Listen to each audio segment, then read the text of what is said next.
చలనం లేదా గమనం ఏ విధంగా జరుగుతుంది అనేటువంటి అంశం విషయం. ఇప్పుడు ప్రస్తుతము ప్రోటోజోవా జీవుల లోపల ప్రత్యుత్పత్తి వ్యవస్థ లేదా ప్రత్యుత్పత్తి ఏ విధంగా జరుగుతుంది అనేటువంటి అంశాన్ని నేర్చుకుందాం. అయితే ఈ ప్రోటోజోవా జీవుల లోపల ప్రత్యుత్పత్తి అనేటువంటి వ్యవస్థ ఏదైతే ఉందో ఈ ప్రత్యుత్పత్తి విధానం అనేటువంటిది జీవి యొక్క మనుగడను, జీవి యొక్క జాతిని పెంచడానికి ఉపయోగించేటువంటి ప్రక్రియ. అదేవిధంగా జీవుల్లో జరిగేటువంటి అన్ని కూడా జీవి యొక్క జీవన విధానాన్ని ప్రభావితం చేస్తే మనకు ప్రత్యుత్పత్తి వ్యవస్థ అనేటువంటిది జీవి యొక్క జాతిని ఎక్కువ రోజులు రావడానికి లేదా ఎక్కువ రోజులు ఆ జాతిని నివసించడానికి లేదా జీవించడానికి కావాల్సినటువంటి ప్రక్రియను మనకు ప్రత్యుత్పత్తి వ్యవస్థ అనేటువంటిది చూపిస్తుంది. కాబట్టి ఈ ప్రత్యుత్పత్తి వ్యవస్థ లోపల మనకు రెండు రకాల విధానాలు అనేటువంటివి జరుగుతాయి. అది అలైంగిక ప్రత్యుత్పత్తి వ్యవస్థ, లైంగిక ప్రత్యుత్పత్తి వ్యవస్థ అనేది. ఎన్ని విధాలుగా మనకు ప్రత్యుత్పత్తి వ్యవస్థ అనేటువంటిది రెండు రకాలు. ఒకటి అలైంగిక ప్రత్యుత్పత్తి వ్యవస్థ, రెండవది లైంగిక ప్రత్యుత్పత్తి వ్యవస్థ అనేటువంటిది జరుగుతుంది. కాబట్టి మనము మొట్టమొదట అలైంగిక ప్రత్యుత్పత్తి వ్యవస్థ చూస్తే ఆ మీన్స్ ఏంటంటే లేదు అని అర్థం వస్తుంది. అంటే బీజకణాల కలయిక లేకుండా ఒక జీవి ఉత్పత్తి అయితే దాన్ని అలైంగిక ప్రత్యుత్పత్తి అంటున్నాం. బీజకణాల యొక్క కలయిక లేకుండా జీవి ఉత్పత్తి అయితే దాన్ని మనము అలైంగిక ప్రత్యుత్పత్తి అంటున్నాం. అయితే మనకు ప్రోటోజోవా జీవుల లోపల అలైంగిక ప్రత్యుత్పత్తి అనేటువంటిది మనకు 5 రకాలుగా జరుగుతుంది. ఒకటి ద్విధా విచ్ఛితి, రెండవది బహుధా విచ్ఛితి, ప్లాస్మోటమీ, అదేవిధంగా కోరకీభవనం, స్పోరులేషన్ అనేటువంటి 5 పద్ధతుల ద్వారా మనకు అలైంగిక ప్రత్యుత్పత్తి అనేటువంటిది జరుగుతుంది. అదేవిధంగా ద్విధా విచ్ఛితి అనేటువంటిది కనుక చూస్తే ఒక జీవి 2 రకాలుగా విభజన చెంది అంటే 2 పార్ట్లుగా విడిపోయి అందులో ఉన్నటువంటి కేంద్రకము మరియు జీవ పదార్థం అనేటువంటిది లేదా జీవ పదార్థం అనేటువంటిది 2 విడిపోయి 2 జీవులుగా అయితే దాన్ని ద్విధ అంటున్నాం. ద్విధ అంటే ఏంటంటే 2 ఒక జీవి దానిలో ఉన్నటువంటి జీవ పదార్థము కేంద్రక పదార్థం 2 కూడా విభజన చెంది కొత్త జీవిగా ఏర్పడుతుందని మనం ద్విధా విచ్ఛితి అంటున్నాం. దానికి ఎగ్జాంపుల్ అమీబా, ఈగ్లీనా మరియు పారామీసియం అనేటువంటి జీవుల లోపల మనము ఇంతకుముందు ఇంటర్లో కూడా చూసింటారు. అదేవిధంగా బహుధా విచ్ఛితి, బహు అంటే ఎక్కువ,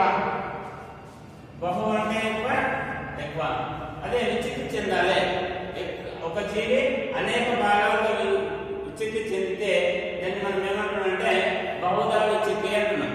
కాబట్టి బహుధా విచ్ఛితి లోపల మనకు జీవ పదార్థం కేంద్రకం అనేటువంటిది విభజన చెంది ఏర్పడినటువంటి జీవుల చుట్టూ జీవ పదార్థం చేస్తే ఆ జీవులు సపరేట్ జీవులుగా ఆ కేంద్రకాలు అనేటువంటి సపరేట్ జీవులుగా జీవించడం అనేటువంటిది జరుగుతుంది. దాన్ని మనం ఏమంటున్నామంటే బహుధా విచ్ఛితి అంటున్నాం. అయితే దీంట్లో మనకు 3 రకాల విధానాలు అనేటువంటి జరుగుతాయి. అందులో సైజోగని, గామోగని, స్పోరోగని అనేటువంటి ఈ 3 విధానాలు అనేటువంటిది బహుధా విచ్ఛితిలో జరుగుతుంది. కాబట్టి సైజోగని అనేటువంటిది అలైంగిక ప్రత్యుత్పత్తికి సంబంధించినటువంటి విధానాన్ని ఏర్పాటు చేస్తే, గామోగమి అనేటువంటిది మరియు స్పోరోగమి అనేటువంటిది లైంగిక ప్రత్యుత్పత్తికి సంబంధించినటువంటి విధానాలను పాటిస్తుంది. అదేవిధంగా గామోగమి అనేటువంటిది సంయోగ బీజాలను ఏర్పరిస్తే, స్పోరోగమి అనేటువంటిది స్పోరులేషన్ లేదా మనకు స్పోరోజైట్ని ఏర్పరచడం అనేటువంటిది జరుగుతుంది. అదేవిధంగా మనకు బహుధా విచ్ఛితికి ఎగ్జాంపుల్ అమీబా కానీ అదేవిధంగా ప్లాస్మోడియం అనేటువంటి జీవులను ఉదాహరణ చెప్తాం. నెక్స్ట్ ప్లాస్మోటమీ. ప్లాస్మోటమీ అనేటువంటిది కేంద్రక విభజన చెందకుండా ఓన్లీ కణద్రవ్య విభజన మాత్రమే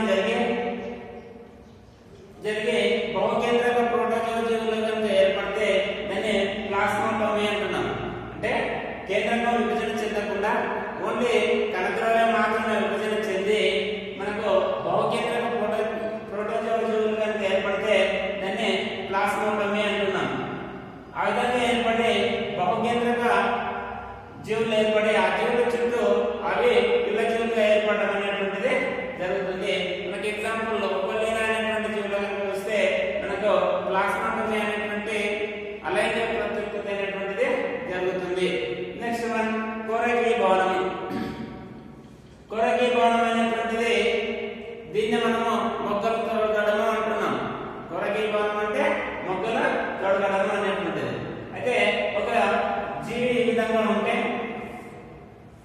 ఈ జీవి పైన నూతనమైనటువంటి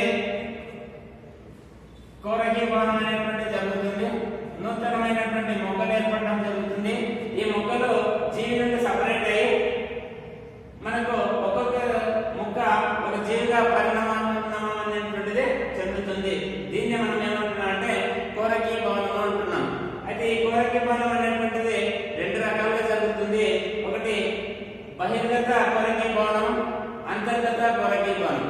జీవి యొక్క భాగాల లోపల బాహ్య ప్రాంతంలో కనుక ముక్కలుగా ఏర్పడితే దాన్ని బహిర్గత కోరకి భవనం అని, అదేవిధంగా అంతర్భాగాల్లో కనుక ముక్కలు ఏర్పడితే మనము అంతర్జాత కోరకి భవనం అంటున్నాం.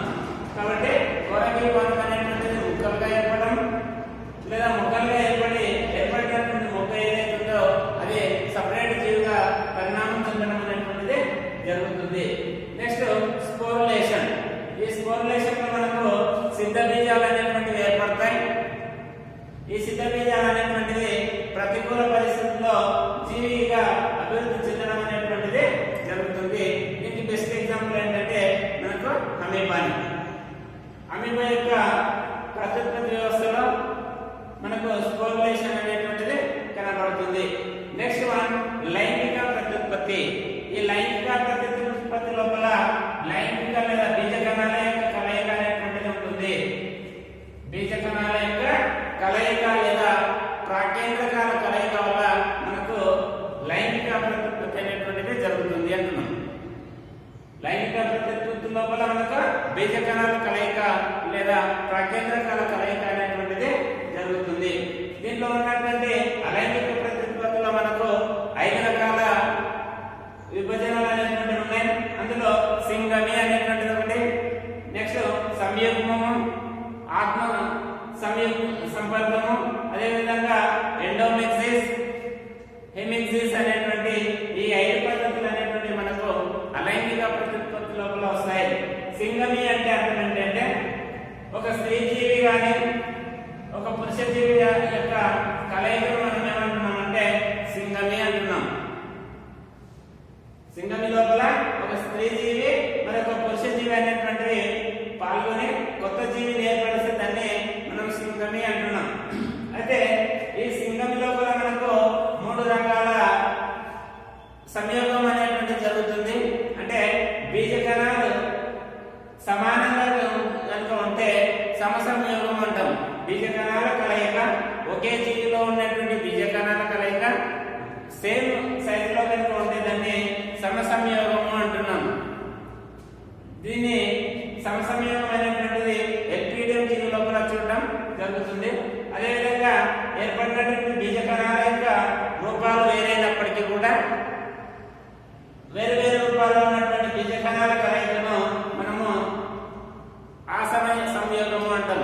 కాబట్టి సమసంయోగానికి వ్యతిరేకంగా జరిగేటువంటిదే అసమ సంయోగము అంటున్నాం. అదేవిధంగా బీజ కణాలు ఏర్పడకుండా బీజ కణాలు అనేటువంటిది లేకుండా బీజ కణాలుగా పరిణతి చెంది మనకు సంయోగం జరిగితే దాన్ని హాలోగమి అంటున్నాం. బీజ కణాలు ఏర్పడడం, ఉన్నటువంటి కణాలే బీజ కణాలుగా మార్పు చెంది బీజ కణాలుగా ప్రవర్తించి మనకు హోలోగమి అనేటువంటిది జరుగుతుంది. దీనికి ఎగ్జాంపుల్ ట్రాకోనియం అనేటువంటి జీవుల లోపల మనకు హోలోగమి అనేటువంటిది కనబడుతుంది. నెక్స్ట్ సంయుగ్మం. మనకి ఇక్కడ ఈ సంయుగ్మం అనేటువంటి దాంట్లో మనకు ముఖ్యంగా పారామీసియం ఆర్టిసిల్ అనేటువంటి జీవుల లోపల మనకి 2 కేంద్రకాలు అనేటువంటివి ఉంటాయి. ఈ కేంద్రకాల యొక్క మార్పిడి అనేటువంటిది జరిగి ఒకే జాతి 2 జీవులుగా ఏర్పడి సంయుగ్మం అంటున్నాం. ఈ సంయుగ్మం అనేటువంటిది కేంద్రకాల యొక్క కలయిక అనేటువంటి జరుగుతుంది కాబట్టి దీన్ని సంయుగ్మకాలు అంటున్నాం. అదేవిధంగా ఈ ఒకే జాతి జీవుల్లో ఉన్నటువంటి కేంద్రకాలు కనుక విడిపోతే దాన్ని మనము యుగ్మకాలుగా పిలుస్తున్నాం.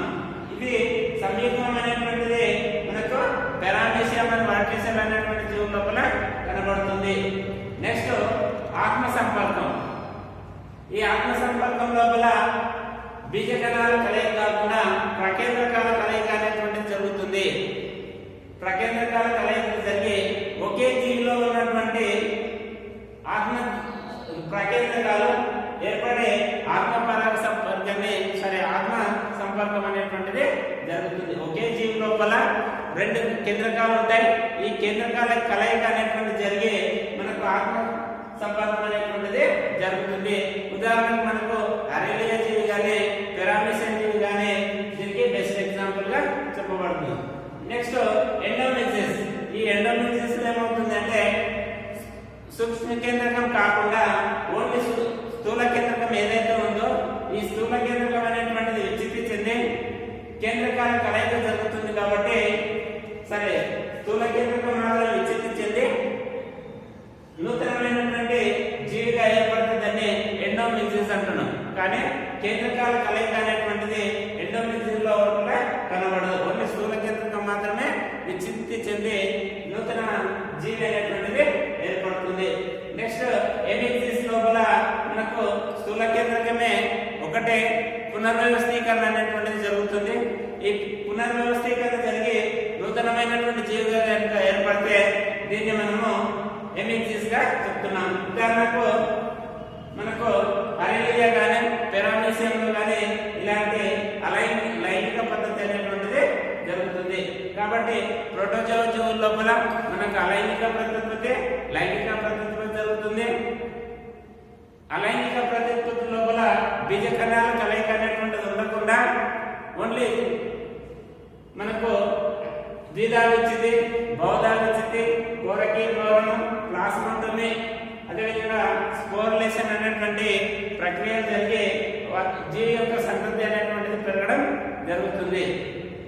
అదేవిధంగా బీజ కణాల కలయిక కానీ ప్రకేంద్రకాల కలయిక కానీ జరిగి జీవి యొక్క సంతతి పెరిగితే దాన్ని లైంగిక ప్రత్యుత్పత్తి అంటున్నాం. మనకు ప్రోటోజోవా జీవుల లోపల సింగమి, సంయుగ్మము, ఆత్మ సంపర్కము, ఎండోమెట్రిస్, ఎమిక్సిస్ అనేటువంటి ప్రక్రియల ద్వారా లైంగిక ప్రత్యుత్పత్తి అనేటువంటిది జరుగుతుంది. ఈ పద్ధతుల ద్వారా జీవుల యొక్క సంతతి అనేటువంటిది పెరుగుతుంది. Okay, thank you.